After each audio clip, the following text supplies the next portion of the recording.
non mi riguarda. Tu lo sai che ti amo io tanto. Non ci credo completamente.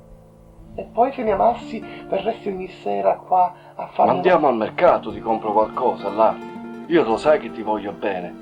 Non lo capisco, tutto il giorno mi gira la testa ad aspettarti, qui da sola. Ma io maresciallo di finanza sono.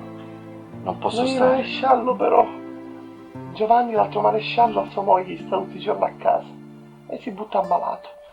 Gli ha comprato 5 pacchi di detersivi solo per lei.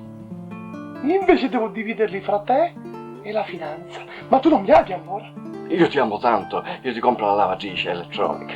Sei così come gesto d'amore. Dammi un bacio.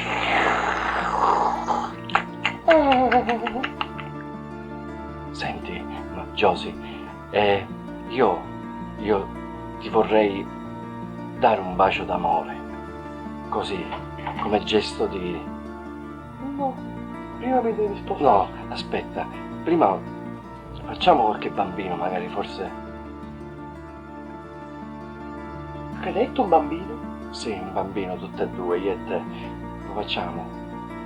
Ma non sei sterile? No, non sono sterile. Facevo finta di essere sterile quando ero militare. Assomiglia a Così Omar no. Sheriff tu. Io sono Omar Sheriff. Non sai che sono Omar Sheriff? Sì, ci credo. Ho fatto anche la parte di Rambo nel film Rambo. Rocky, la parte di Rocky. Io ho fatto la Finlandia. E vabbè, Non era un film però. che fa andare la Finlandia e E poi sono- se ne la manda e poi ne manda a te. Io Bene, per dai. testimone vorrei Rita Pavone. Rita... Vabbè, Rita Pavone c'ha qualche CD.